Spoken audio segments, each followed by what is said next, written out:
Hello everyone, myself Dr. Priyanka. Today we are going to discuss a very important topic of macroeconomics, that is Phillips curve. Phillips curve macroeconomics में एक बहुत ही important theory मानी जाती है, जिसको बनाने वाले थे A.W. Phillips.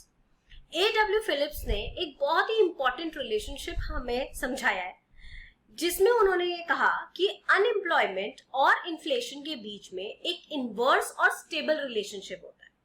According to Phillips, there is an inverse and stable relationship between unemployment and inflation. समझते हैं इसको कि किस तरीके से उन्होंने इस रिलेशनशिप का जस्टिफिकेशन हमें दिया है. जब हम बात करते हैं अनएम्प्लॉयमेंट की और इन्फ्लेशन की, तो फिलिप्स ये कहते हैं कि जैसे जैसे इकोनॉमी ग्रो करती है, जैसे जैसे इकोनॉमी डेवलप करती है, तो डेवलपमेंट के साथ लोगों की डिमांड्स बढ़ती है. डिमांड बढ़ेगी तो डेफिनेटली इन्फ्लेशन बढ़ेगा, जिसकी वजह से ज्यादा जॉब्स क्रिएट होती है मार्केट में. और जब जॉब्स क्रिएट होगी तो डेफिनेटली अनएम्प्लॉयमेंट जो है वो रिड्यूस होना शुरू हो जाती है. तो इस वजह से उन्होंने ये कहा कि इन्फ्लेशन और अनएम्प्लॉयमेंट के बीच में एक उल्टा संबंध होता है, एक इनवर्स रिलेशनशिप होता है, जहां पर अगर वो ये कहते हैं कि अगर इन्फ्लेशन बढ़ रहा है इकोनॉमी में, तो on the other hand in unemployment down जाएगी. कहने का मतलब ये है कि एम्प्लॉयमेंट बढ़ेगी. तो एम्प्लॉयमेंट और इन्फ्लेशन के बीच में तो डायरेक्ट रिलेशनशिप है, बट उन्होंने ये बताया कि इन्फ्लेशन एंड अनएम्प्लॉयमेंट के बीच में एक इनडायरेक्ट और स्टेबल रिलेशनशिप होता है. स्टेबल क्यों? क्योंकि वो ये कहना चाह रहे हैं कि जैसे जैसे इन्फ्लेशन बढ़ेगा वैसे वैसे अनएम्प्लॉयमेंट डाउन जाएगी. 1970s से पहले तक ये थ्योरी बिल्कुल फर्स्ट क्लास रन कर रही थी, हर जगह एप्लीकेबल थी. बट 1970s में जब इकोनॉमी में स्टैगफ्लेशन की situation I. Now what do you mean by stagflation here? Stagflation word has been derived from joining of two words, that is stagnation plus inflation. जब हम स्टैगफ्लेशन की बात करते हैं तो स्टैगफ्लेशन का मीन्स है जब इकोनॉमी में इन्फ्लेशन भी हो रहा है but still the economy is on stagnant stage. तो ऐसी स्टेज में ये जो फिलिप्स कर्व था ये वर्क नहीं कर पा रहा था. क्यों? क्योंकि फिलिप्स कर्व का कहना था कि अनएम्प्लॉयमेंट और इन्फ्लेशन के बीच में नेगेटिव रिलेशनशिप होता है, इनवर्स रिलेशनशिप होता है, बट ड्यूरिंग स्टैगफ्लेशन दोनों में डायरेक्ट रिलेशनशिप बन गया था. ये रिलेशनशिप दोनों में स्टैगफ्लेशन के दौरान डायरेक्ट शो कर रहा था. तो वहां पर ये फिलिप्स कर्व की थ्योरी फेल हो गई थी. उसके बावजूद इस थ्योरी का बहुत इंपॉर्टेंस है हमारे इकोनॉमिक्स में. ये थ्योरी कई लोगों ने आगे जाके क्रिटिसाइज भी की, जैसे फ्रीडमैन ने इसको क्रिटिसाइज भी किया, और उन्होंने इस चीज को ऐसे समझाया कि हम इस थ्योरी को शॉर्ट रन में तो सक्सेसफुल मान सकते हैं, मगर लॉन्ग रन में ये थ्योरी सक्सेसफुल नहीं मानी जाती. शॉर्ट रन तक ये थ्योरी बहुत फर्स्ट क्लास वर्क करेगी, बट जैसे ही थोड़ा सा टाइम निकलेगा वैसे ये थ्योरी वर्क करना बंद कर देगी. शॉर्ट रन की अगर हम बात करें तो शॉर्ट रन में फिलिप्स कर्व कुछ इस तरीके से देखने को मिलेगा आपको.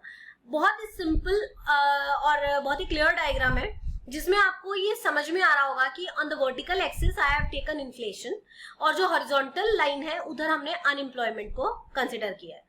तो इनवर्स रिलेशनशिप शो करने के लिए हमने यहाँ पर इन्फ्लेशन को ऊपर नीचे किया है, आई से I1 करके हमने देखा है. जैसे ही आपका जो पॉइंट है वो इन्फ्लेशन नए वाले इन्फ्लेशन के पॉइंट पे शिफ्ट होता है, वैसे ही देखिए अनएम्प्लॉयमेंट U से शिफ्ट होके U1 तक शिफ्ट हो रहा है. इसका मतलब ये है कि इन्फ्लेशन और अनएम्प्लॉयमेंट में क्लियरली डायरेक्ट रिलेशनशिप है.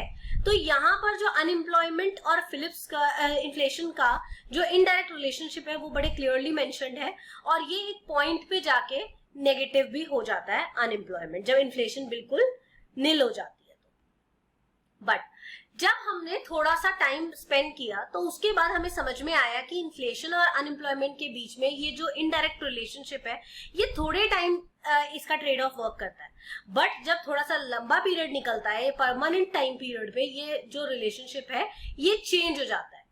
फ्रीडमैन ने इसको क्रिटिसाइज करते हुए ये कहा कि there are series of short run Phillips curve, but if we go on long run, अगर हम लॉन्ग रन की तरफ जाते हैं तो फिलिप्स कर्व चेंज होके एक वर्टिकल लाइन में कन्वर्ट हो जाता है.